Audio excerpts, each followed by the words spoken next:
Shalom saudara-saudara yang dikasihi dan diberkati Allah melalui Tuhan Yesus Kristus. Selamat datang dan selamat bergabung di Bijaksana Channel bagi yang baru pertama kali mendengarkan renungan di Bijaksana Channel.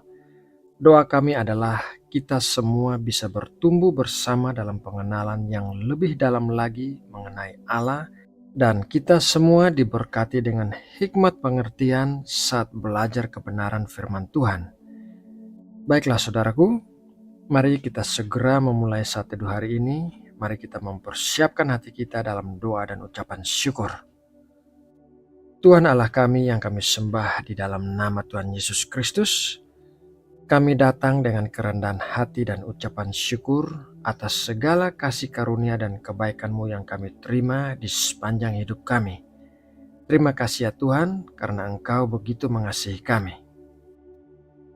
Ya Bapa, saat ini kami mau menyiapkan hati kami untuk bersatu teduh. Berkatilah kami dengan pengajaran akan kebenaran-Mu dan jalan-jalan-Mu. Berikanlah kami hati yang bisa mengerti dan ketaatan untuk melakukan kehendak-Mu. Terima kasih Bapa. Dalam nama Tuhan Yesus Kristus, kami berdoa dan mengucap syukur. Amin. Saudara yang terkasih di dalam Kristus, bangsa Israel adalah sebuah bangsa yang istimewa karena telah mengalami perjumpaan dengan Allah selama ribuan tahun. Bangsa Israel telah mengalami sendiri penyertaan dan pertolongan Allah serta mujizat-mujizat yang luar biasa.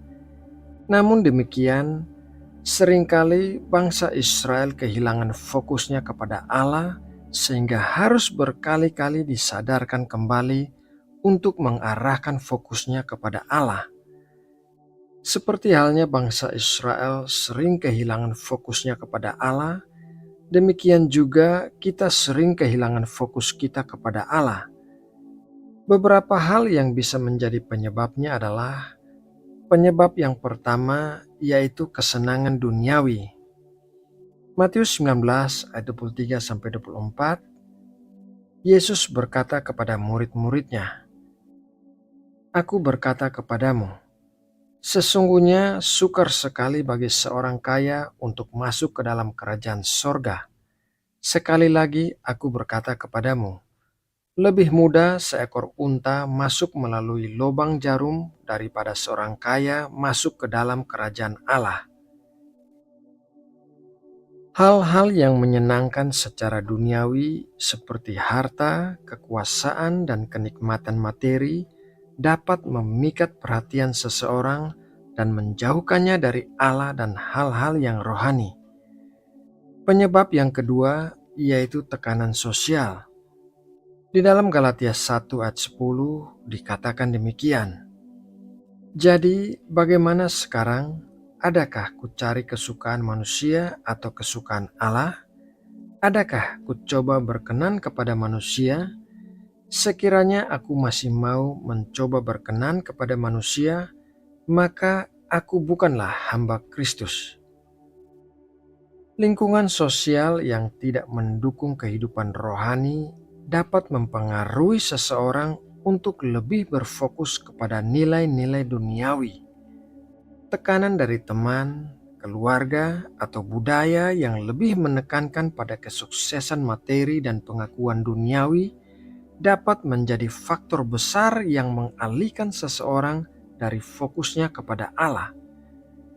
Penyebab yang ketiga yaitu kekhawatiran dan kecemasan.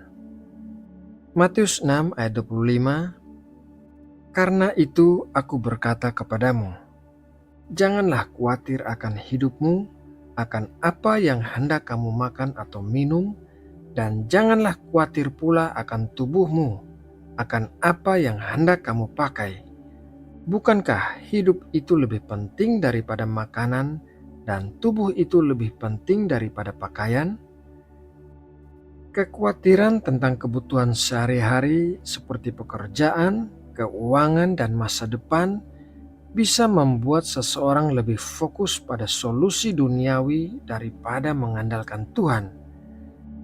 Tuhan Yesus mengajarkan kita untuk tidak khawatir tentang hal-hal duniawi dan mempercayai Tuhan yang menyediakan. Penyebab yang keempat yaitu godaan. 1 Yohanes 2 ayat 15-17. Janganlah kamu mengasihi dunia dan apa yang ada di dalamnya. Jikalau orang mengasihi dunia, maka kasih akan Bapa tidak ada di dalam orang itu. Sebab semua yang ada di dalam dunia, yaitu keinginan daging dan keinginan mata, serta keangkuhan hidup, bukanlah berasal dari Bapa, melainkan dari dunia. Dan dunia ini sedang lenyap dengan keinginannya, tetapi orang yang melakukan kehendak Allah tetap hidup selama-lamanya. Godaan yang berasal dari keinginan daging, keinginan mata, dan keangkuhan hidup bisa menjauhkan seseorang dari Tuhan. Sebagai orang percaya, kita diperingatkan untuk tidak mencintai dunia atau hal-hal yang ada di dalamnya, karena semua itu hanya bersifat sementara. Penyebab yang kelima yaitu kurangnya hubungan yang kuat dengan Tuhan. Tanpa disiplin rohani yang kuat seperti doa, membaca Alkitab, dan bersekutu dengan sesama orang percaya, maka seseorang bisa kehilangan fokus pada Tuhan. Latihan-latihan rohani ini sangat penting untuk memperkuat iman dan menjaga hubungan yang erat dengan Tuhan. Penyebab yang keenam yaitu kesibukan hidup. Gaya hidup yang sibuk dan penuh dengan aktivitas bisa membuat seseorang sulit untuk menyisihkan waktu bagi Tuhan. Prioritas yang salah dalam mengelola waktu dapat membuat fokus seseorang bergeser dari Tuhan kepada kegiatan-kegiatan duniawi. Penyebab yang ketujuh yaitu pengaruh media dan teknologi.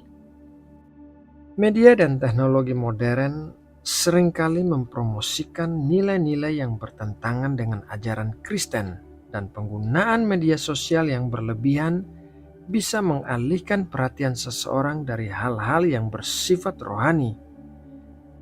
Saudara yang terkasih dalam Kristus, melalui renungan firman Tuhan hari ini, marilah kita mewaspadai penyebab-penyebab kita bisa kehilangan fokus kepada Tuhan. Dan marilah kita senantiasa memperhatikan hidup kita, melatih diri kita dalam disiplin-disiplin rohani agar memperkuat hubungan kita dengan Tuhan. Nah, saudaraku, demikianlah renungan firman Tuhan hari ini. Semoga melalui renungan ini Tuhan memberkati dan menguatkan kita semua. Mari kita berdoa untuk menutup satu teduh kita hari ini. Bapa Sorgawi yang penuh kasih, kami mengucap syukur atas berkat firman-Mu hari ini. Kami berdoa agar setiap benih firman-Mu akan menerangi jalan-jalan kami dan menguatkan kami dalam menghadapi setiap tantangan dalam hidup kami. Bapa, kami membawa seluruh pergumulan hidup kami ke hadapan-Mu. Kami percaya Engkau pasti menolong dan memberikan jalan keluar tepat pada waktu-Mu. Kami percaya pada kasih dan kebaikan-Mu bagi kami. Kami juga berdoa memohon berkat-berkat yang terbaik bagi bangsa kami, bangsa Indonesia. Kami memohon kesejahteraan, keamanan, dan kedamaian di seluruh wilayah Indonesia. Terima kasih ya Bapa. Dalam nama Tuhan Yesus Kristus, kami berdoa dan mengucap syukur. Amin.